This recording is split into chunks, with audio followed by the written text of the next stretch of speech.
Hey gang, Jamie Aston, and we're in my kitchen. Sorry for the mess. Just sorry for the mess. Anywho, what we're going to be cooking today is a tomato pizza marinara, some type of tomato sauce. We're going to be using ingredients from my garden.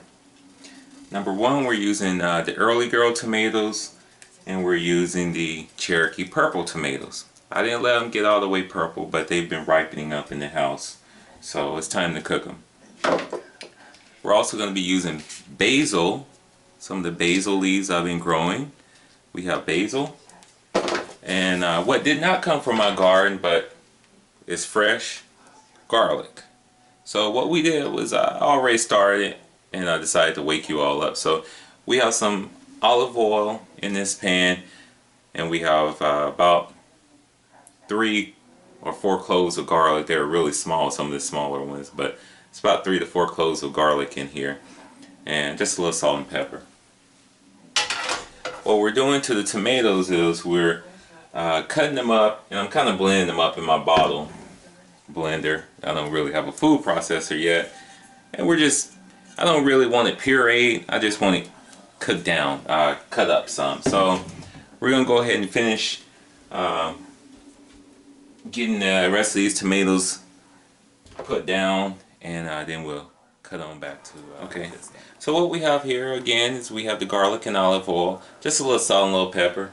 We're gonna go ahead and put our basil inside of this pan as well. It's already been diced up, fresh basil.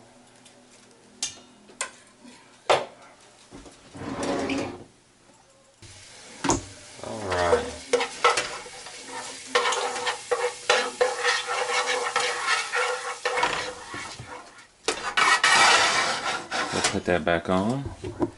So here is the all of the tomato. Still pretty thick.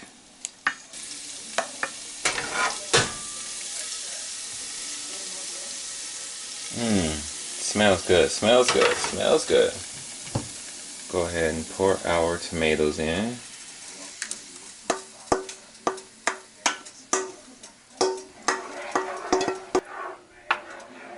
Cook all the water out, and then let the olive oil kind of take over and penetrate, and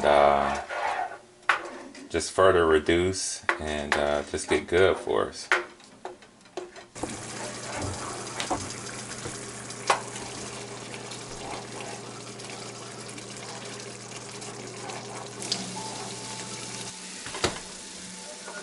All right. Looks like we're done. It is reduced and thickened up just how we would want it. Now, I am not going to eat this tonight. This is going to either go on, like I said, a pizza or a pasta. So we just need to cook those tomatoes down. And came out with a really nice sauce. And let's go ahead. Take some of this spoon, put it on another spoon like that.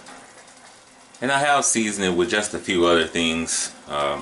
You know, of course, stuff from the cabinets outside of those fresh ingredients.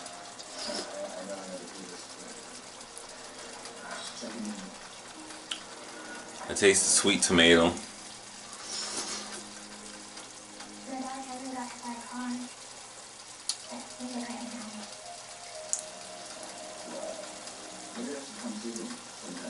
It's good.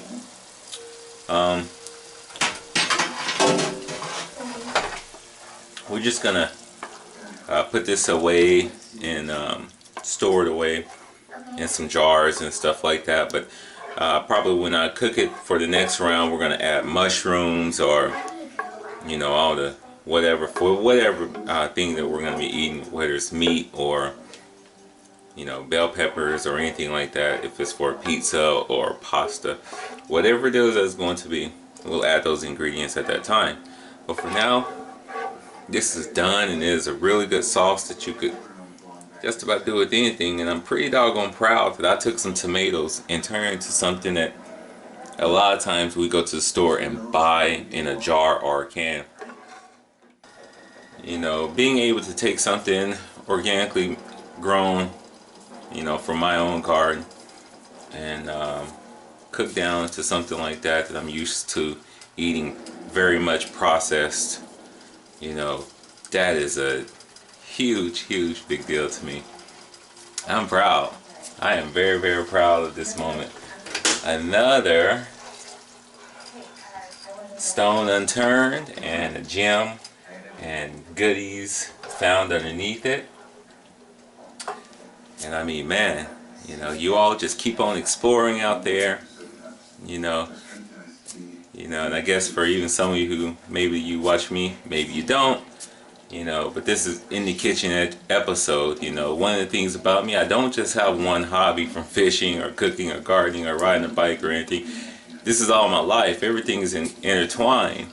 So being able to take something from the garden or being able to bring a fish home and then come into the kitchen and turn it into something magnificent, or, you know, even sometimes, you know, there's trial and error, but, you know, when times like these, when it just goes very much successful, I mean, this is awesome. This is awesome. So you all just stay hungry out there, keep exploring, keep trying, and have fun. Jamie Aston out.